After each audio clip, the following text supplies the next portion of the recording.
Assalamualaikum warahmatullahi wabarakatuh. Kembali lagi bersama saya Yurli SPD, calon guru penggerak angkatan 9 dari SDN Binderang, Kabupaten Tapin. Fasilitator saya adalah Ibu Kiki Oktavia Aditama SPD. Pengajar praktek saya adalah Ibu Jumiate SPD MM. Di kesempatan kali ini saya akan memaparkan tugas 1.4.A.8 tentang koneksi antar materi modul 1.4. Nah, di sini saya akan mengoneksikan modul 1.1, 1.2, 1.3 dan 1.4.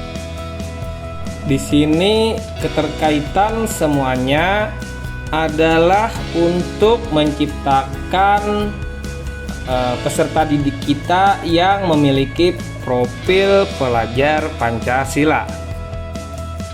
Filosofi Ki Hajar Dewantara. Pembelajaran berarti menuntun anak menjadi manusia yang merdeka sesuai dengan kodrat alam dan kodrat zamannya. Pendidikan haruslah memakai ilmu bertani dalam menuntun anak. Pendidikan adalah upaya untuk memajukan pertumbuhnya pendidikan budi pekerti, kekuatan batin dan karakter, pikiran, serta tubuh anak. Pendidikan haruslah menganut asas trikon, yaitu kontinuitas, berakar pada budaya bangsa yang berkesinambungan. 2. Konvergen, yaitu pendidikan memanusiakan manusia. Yang terakhir, yang ketiga, konsentris, pendidikan yang menghargai keberagaman. Kemudian pada modul 1.2, nilai dan peran guru penggerak. Nilai guru penggerak yang sudah kita ketahui yaitu ada 5, yaitu berpihak pada murid, mandiri, kolaboratif, reflektif, dan inovatif. Sedangkan peran guru penggerak juga ada 5, yaitu menjadi pemimpin pembelajaran, menggerakkan komunitas praktisi, menjadi coach bagi guru lain, mendorong kolaborasi antar guru, serta mewujudkan kepemimpinan peserta didik. Pada modul 1.3 yaitu visi guru penggerak. Visi guru penggerak ialah representasi visual tentang bagaimana peserta didik kita di masa depan, yaitu mewujudkan peserta didik yang berprofil pelajar Pancasila. Dalam menyusun visi, hendaknya kita berpihak pada peserta didik sebagai landasan segala perubahan dalam pendidikan dengan pola pikir positif melalui pendekatan inquiry apresiatif menggunakan tahapan Bagja.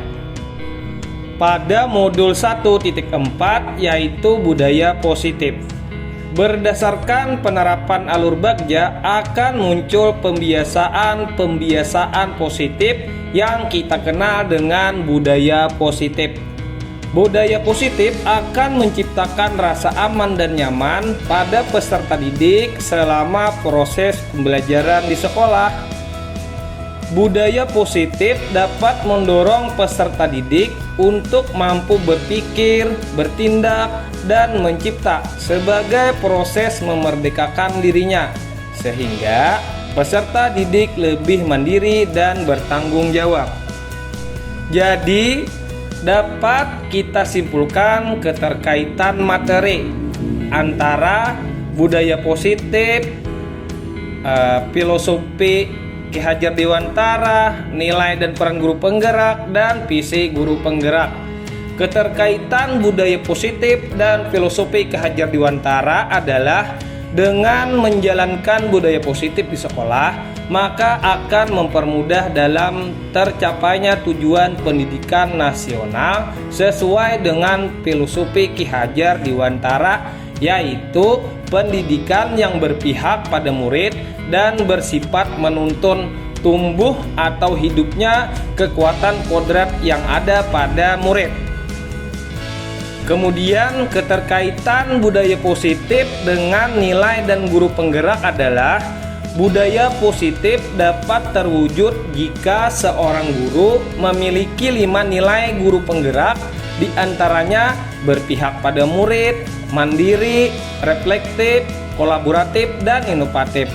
Budaya positif dapat terwujud dengan mendorong kolaborasi antara semua warga sekolah dengan adanya keyakinan sekolah yang harus disepakati dan dijalankan bersama.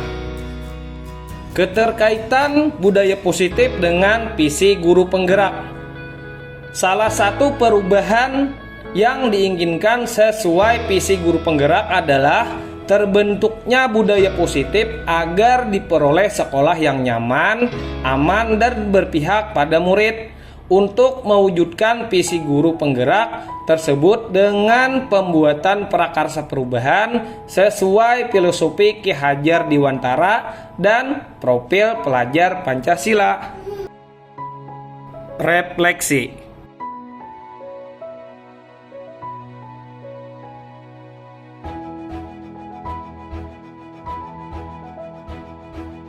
Satu, disiplin positif. Disiplin positif merupakan bentuk pendekatan mendidik anak untuk membentuk kontrol diri dengan pembentukan kepercayaan diri, sehingga mereka bisa berperilaku dengan merujuk pada nilai-nilai kebajikan universal dan memiliki motivasi intrinsik. Teori kontrol, di mana kita berusaha memahami pandangan orang lain tentang dunia, bahwa setiap tindakan memiliki tujuan dan kita hanya bisa mengontrol diri kita sendiri. Kita tidak bisa mengontrol diri orang lain. Model berpikir dalam ini adalah menang dan menang. 2. Teori motivasi, hukuman, dan penghargaan. Setiap perilaku manusia memiliki motivasi, yaitu untuk menghindari ketidaknyamanan atau hukuman, untuk mendapatkan imbalan atau penghargaan dari orang lain, untuk menjadi orang yang mereka inginkan, dan menghargai diri sendiri dengan nilai-nilai yang mereka percaya. Hukuman dan penghargaan.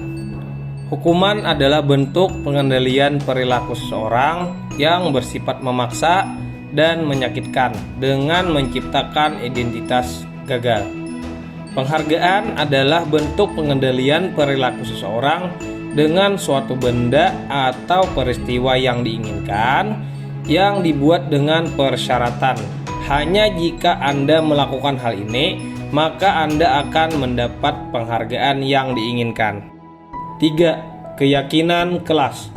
Keyakinan adalah nilai-nilai kebajikan universal yang disepakati secara tersirat dan tersurat, lepas dari latar belakang, suku, negara, bahasa, maupun agama yang dipegang dan diyakini seseorang. Keyakinan kelas ialah kesepakatan kelas yang dibuat berdasarkan nilai-nilai kebajikan universal.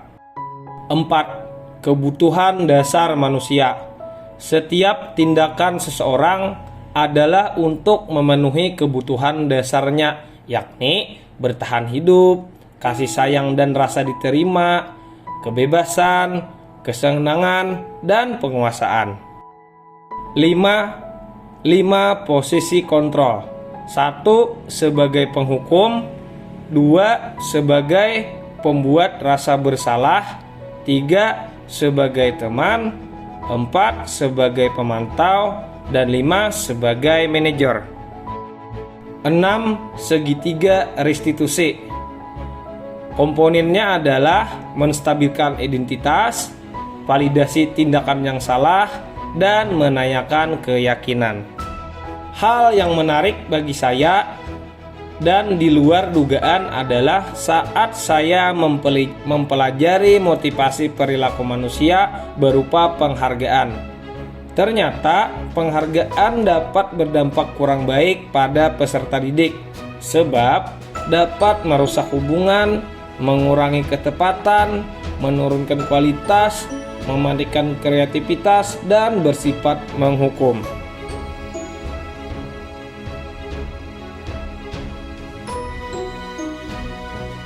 Setelah mempelajari modul ini, saya sadar bahwa dalam menciptakan budaya positif di sekolah atau kelas, perlu melibatkan peserta didik dalam membuatnya dengan mengadopsi nilai-nilai kebajikan universal yang mereka yakini, sehingga dapat menumbuhkan motivasi intrinsik pada diri mereka untuk mengamalkannya.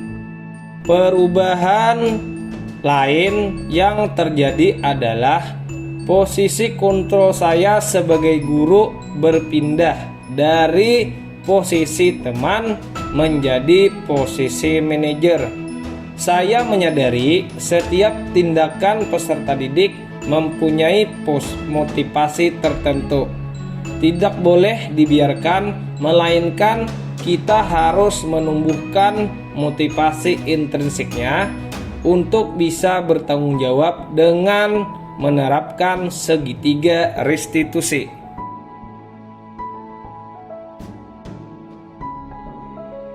Ketika saya menangani peserta didik yang sering terlambat masuk sekolah, saya menggunakan langkah-langkah segitiga restitusi, yaitu menstabilkan identitas, memvalidasi tindakan yang salah, dan menanyakan keyakinannya.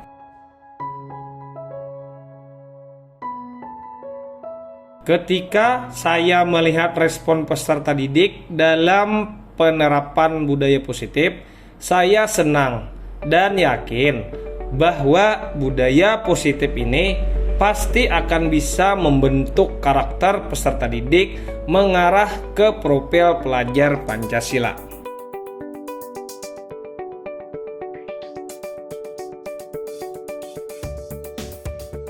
Hal yang sudah baik menurut saya adalah sudah mulai terlihat motivasi intrinsik pada peserta didik untuk menerapkan budaya positif sesuai dengan nilai-nilai kebajikan yang diyakini. Yang harus diperbaiki yaitu posisi guru. Guru harus berposisi sebagai manajer.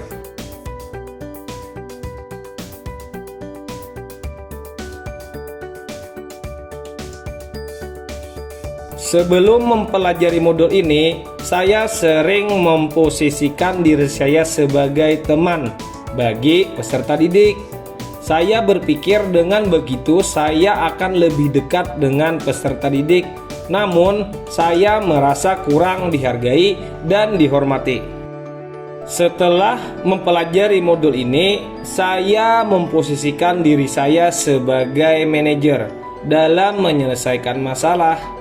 Perasaan saya saat ini nyaman, tenang, dan merasa dihargai dan dihormati. Sebagai guru, saya juga menyadari pentingnya komunikasi yang efektif agar menumbuhkan tanggung jawab pada diri peserta didik itu sendiri. Perbedaan yang saya rasakan adalah peserta didik secara sadar mau memperbaiki kesalahannya.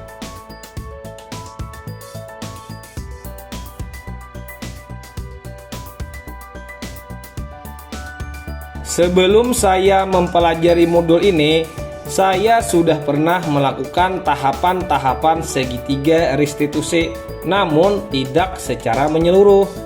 Ketika menyelesaikan masalah, saya biasanya akan menstabilkan identitas dengan memberikan pernyataan. Semua manusia pernah berbuat salah, atau tidak ada manusia yang tidak pernah berbuat salah. Saya belum pernah mengaplikasikan, memvalidasi tindakan yang salah, dan menanyakan keyakinan.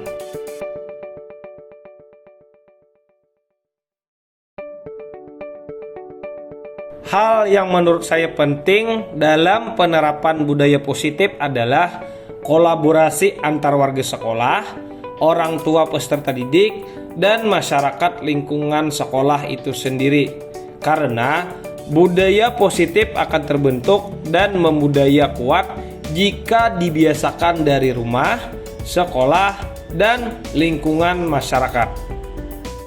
Nah, itulah tadi pemaparan koneksi antar materi di modul 1.4 ini. Sekian dan terima kasih. Salam dan bahagia. Calon guru penggerak angkatan 9 bergerak, tergerak, menggerakkan. Assalamualaikum warahmatullahi wabarakatuh.